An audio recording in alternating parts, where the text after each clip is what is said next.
Okey, Assalamualaikum warahmatullahi wabarakatuh. Saya harap semua dalam keadaan sihat walafiat. Jadi pada hari ini, kelas pendidikan Islam bersama Ustaz Akmal. Untuk hari ini kita akan pergi kepada satu tajuk. Okey, kalau boleh tengok buku teks pada pembelajaran bagi bidang akidah. Okey, kita tengok akidah iaitu unit yang pelajaran 8 Pelajaran 8 yang ni. Okey, unit yang kedua iaitu Zul Jalali wal Ikram pada muka surat 95. Okey, kita tengok 95 dah sampai belum? Belum, jauh lagi. Terlebih. 95. Okey, kita dah sampai. Okey, ini adalah tajuknya iaitu Zul Jalali wal Ikram. Baik. Jadi pada hari ini kita akan melihat satu tajuk berkenaan dengan sifat Allah. Okey, sifat Allah. Kalau sebelum ni kalau kita tengok tajuk yang dah kita belajar iaitu Asmaul Husna ni, Al-Hasib Al-Hasib. Nama Allah, bukan sifat Allah nama-nama Allah iaitu Al-Hasib kita dah belajar. Okey, hari ni kita pergi kepada tajuk yang kedua dalam bidang akidah tahun 6 ni iaitu nama Allah Zul Jalali wal Ikram. Okey, sebelum kita pergi kepada lebih lanjut berkenaan dengan maksud Zul Jalali wal Ikram, kita perhatikan 5 gambar yang ada dekat hadapan ini. Okey. Baik, pada muka surat 95 tu kalau kita perhatikan ada 5 gambar iaitu yang pertama sekali adalah gambar planet ni. Okey, gambar planet. Yang kedua, kalau kita tengok ini adalah gambar penciptaan yang gunung ganang, sawah padi. Ini gambar yang ketiga, kubur budak baru lahir. Apa benda ni kan? Yang ni naik bot, ada ikan. Yang ni pula ada gunung berapi. Yang ni gunung tak ada berapi.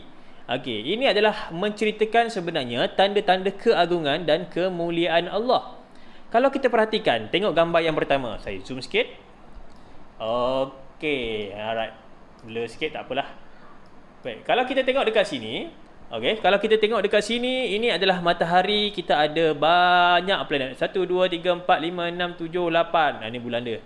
Okey, ada 8 planet, Utarik, Zuhrah, Bumi, Mustari, Marikh, Mustari, Zuhal, Uranus, Neptun, Pluto bukan Jadi ada 8 planet yang sudah berada di sini tempatnya ni, okey, sejak jutaan tahun dahulu. Tapi pernah tak sekali kita dengar dalam hidup kita planet ni berlanggar sesama sendiri?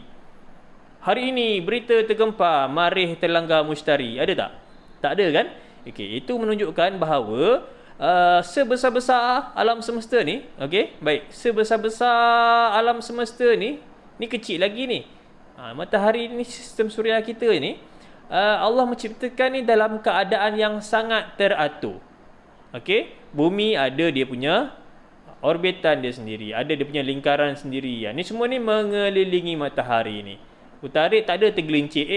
Kita pergi ke langgar dengan Zuhrah. Tak ada tak ada, walaupun sekali seumur hidup ni dia orang langsung tak berlanggar sesama sendiri. Jangan katakan bulan, jangan katakan planet, malah bintang yang bilangannya lebih banyak daripada pasir di muka bumi pun tidak pernah berlanggar sesama sendiri. Okey, itu menunjukkan bahawa kejadian alam ni sangat teratur. Okey, kita tengok gambar yang kedua, penciptaan yang sempurna. Kalau kita tengok ke sini, ada gunung ganang, ada langit, ada sawah padi. Pernah pergi sawah padi kan? Okey, kalau kita tengok sawah padi tu, apa yang pertama sekali agaknya keluar daripada kita punya mulut? Adakah kata-kata makian? Apalah buruknya sawah padi? Apalah gunung ganang ni tak cantiknya? Adakah benda tu yang akan keluar daripada mulut kita? Tak. Tapi mesti perkataan yang baik-baik. Buka pintu kereta, subhanallah, cantiknya sawah padi. Cantik gila gunung ni. Tinggi gila. Wah, cantiknya hijau. Wah, birunya langit. Okey? Itu nak menunjukkan bahawa kita ni, kalau kita tengok alam sekitar kita, kalau kita perhatikanlah, bukan sahaja sawah padi, gunung ganang, tapi lautan pun kalau kita tengok, cantiknya, tenang, damai je kan. Itu nak menunjukkan bahawa apa yang Allah ciptakan bagi kita ni dekat alam semesta ni sangat sempurna, sangat cantik. Okey, yang ketiga adalah berkuasa menghidupkan dan mematikan. Ini adalah Allah, keagungan dan kemuliaan Allah ni. Allah itu berhak, Allah itu berkuasa untuk menghidupkan seseorang dan Allah juga berkuasa untuk mematikan seseorang. Mungkin ada dalam kalangan kita yang dah kehilangan mak ayah, datuk nenek, itu adalah di bawah kekuasaan Allah. Okey? Mungkin ada yang baru dapat adik, ada yang baru dapat anak buah, itu pun adalah dalam salah satu kekuasaan Allah. Tengok gambar yang seterusnya. Allah sebagai pemberi rezeki. Jadi maknanya betapa mulia ni Allah ni. Allah tidak mencipta kita ni manusia ni. Ni ayah siapa ni, abang siapa ni. Okey, Allah cipta manusia tidak orang kata macam mana cakap? Allah takkan ciptakan benda tu, okey, sesuatu makhluk dia tu tanpa memberi rezeki yang sepatutnya. Okey, manusia Allah kurniakan tangan. Tangan tu maknanya berfungsi untuk mencari rezeki. Tengok ni tangan ni. Tangan ni boleh tarik jala yang ada. Tangan ni boleh pergi mancing. Tangan ni boleh pergi menoreh. Kalau kita tengok dekat dengan makhluk yang lain, kalau kita tengok ayam. Tengok ular lah, ular Kalau kita tengok ular sawa, kita kesian tak agaknya? Kenapalah agaknya ular sawa ni dicipta sedemikian rupa. Dah lah tak ada tangan, tak ada kaki, tak ada kepak nak terbang. Macam mana agaknya ular ni dapat makan? Tapi itu menunjukkan kemuliaan Allah. Allah mencipta makhluknya pasti ada kekurangan dan kelebihan. Ular tidak perlukan tangan, tak perlukan kaki, malah tak perlukan kepak untuk mencari rezeki. Malah dia boleh menelan kambing. Nampak? Tak ada tangan, tak ada kaki, tak ada kepak, tapi boleh makan kambing yang boleh berlari laju, boleh melompat, boleh mengembek. Siap ada janggut lagi. Tapi ular tetap boleh makan, kan? Nampak? Itu adalah kerja Allah tu. Allah Maha Agung dan Maha Mulia. Tidak akan mensia-siakan hamba dan makhluknya.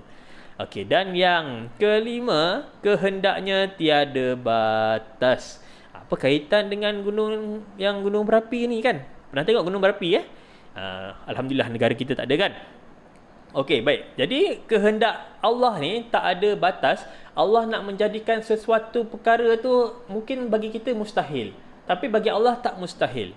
Kalau Allah nak jadikan api ni muncul daripada bawah bumi ni, kerak bumi ni, lava keluar mencurah-curah.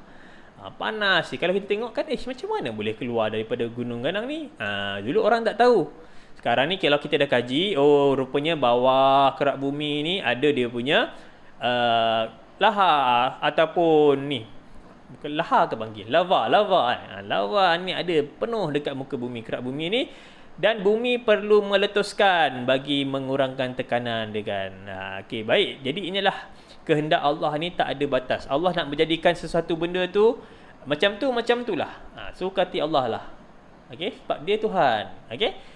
Jadi Zul Jalali wal Ikram, kalau kita tengok, okey ni Zul Jalali wal Ikram. Tengok dialog yang pertama tu.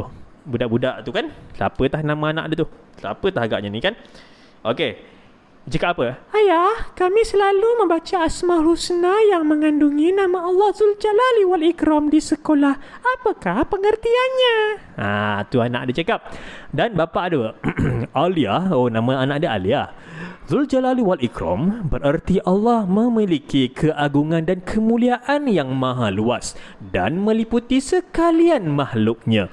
Keagungan dan kemuliaan Allah itu tiada bandingnya. Poyoklah bapak dia kan. Okey, tu bapak dia cakap lagi nombor 3 tu.